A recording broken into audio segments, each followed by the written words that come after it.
Hello, Autobot Arcade here, and today we're going to be taking a look at the Transformers Studio Series Dark of the Moon Deluxe Class Hatchet.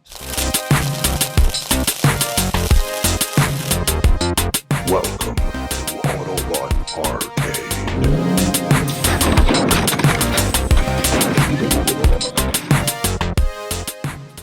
This is the third and final figure we needed to complete the Dreads lineup from this movie, and it seems like it took such a long time for this guy to actually get made, especially when you remember that the images for this figure came out 2 years ago and it was thought that he was going to get cancelled. But finally, here he is.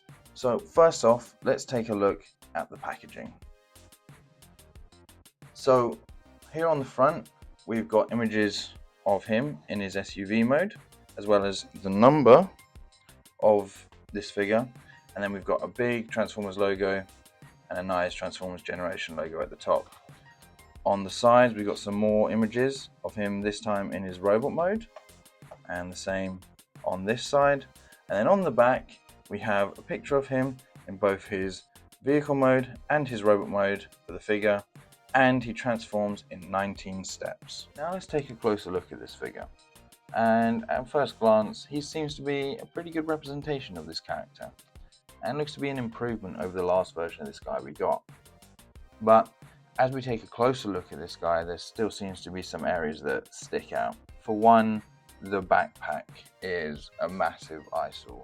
I know that a lot of the paneling is more due to the design of the character than the design of the figure itself, because in the movie the Dreads didn't really have any sort of kibble on them anywhere, so translating that from a character design to an actual toy is going to be quite difficult. However, I still think that there could have been some way to make it look a little bit cleaner, because this backpack up here is huge. As well as that, you've got the panels on the back here, on the back of the legs, and on the sides of the arms. And the sides of the arms is another thing that I have a problem with. And all of the Dreads figures have had this problem. The sides of the vehicle are all on the back of the arms, and then they just collapse around it, which is fine. It doesn't seem to show that much from the front. However, if you play with this, it just seems to pop off straight away like that, which is really annoying. And the only reason I can think of that they did this is so that we can try and create a cleaner look. But seeing as none of the rest of the panels can come off on this guy, if you take these off, you run the risk of losing them, and you're going to have to put them back on for transformation anyway. So I would have just preferred that they actually be glued or screwed or just molded in as one part, just to make it a little bit less flimsy in this area and less like you're going to break it or lose it or anything. But looking past those flaws, there is some really nice things about this figure. For example, there is a lot of detailing. Like on the underside here, we've got a lot of nice rib cage designs here on the side of the legs, and on the front of the arms right here, we have a lot of this cracked, layered sort of look to it, which I think gives the character a bit of depth.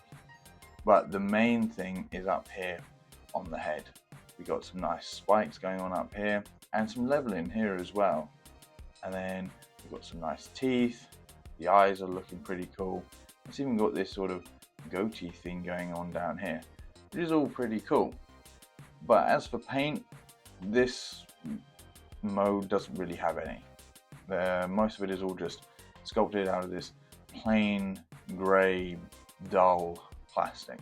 The only part of paint there is this mode is up here on the head. We've got some nice silver going down the top of the head and on the jaw, and then up on the eyes we've got some nice red detailing with lots of eyes to give it that insect look that a lot of the Decepticons had in those first 3 movies. As for accessories, inside of the box we get the instruction manual,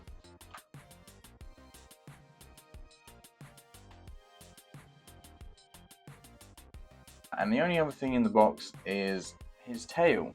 So to attach it, all you do is you take these two tabs and you just slot it in there. To me, this doesn't look that great. There's this sun cut off right here, and then it's quite flat, and the tail's just not doing anything. It looks slightly better with the tail on than without it, but not by much. And this thing is very easy to just knock out. For kids who are going to be playing with this, you know, swooshing it about, it's just gonna come out as they're knocking it against their other toys, which I don't think is a great thing. But if you don't like it, then you can remove it, and it can actually become a weapon for him to use, just like in the movie they had those spiked weapons. As for articulation, the jaw can open and close. The arms can come out to the side and back. They can go forwards and backwards. There is a swivel at the top of the arm and only a single joint at the elbow, and then also a joint down at the wrist as well. For the back, there is the same articulation. There is back and forwards and out to the sides. There is a ball joint at the knees instead of a swivel at the top of the leg, so it can spin around and bend as well. And then there's also this hinge at the bottom of the leg.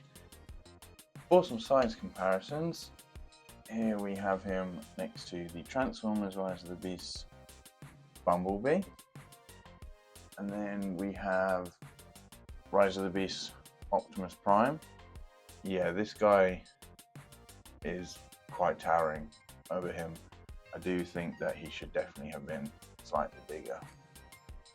And then we have, if you compare to some other recent figures, we have Gamerverse Ratchet, the legend that is the Commander class Optimus Prime.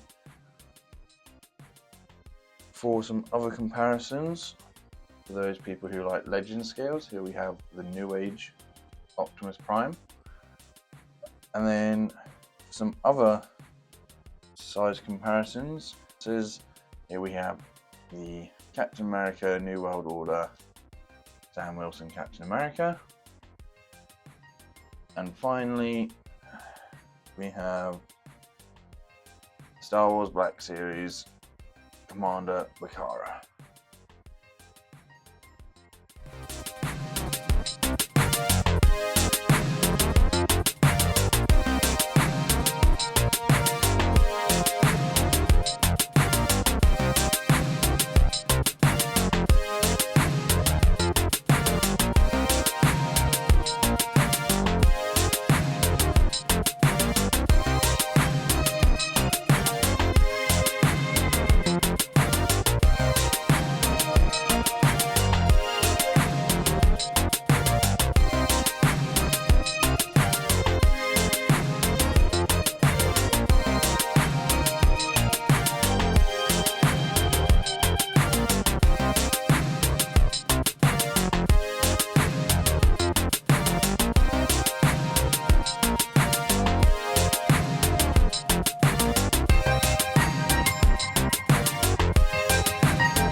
So here he is in his alt mode, and he is very, very accurate to how he looked in the movie.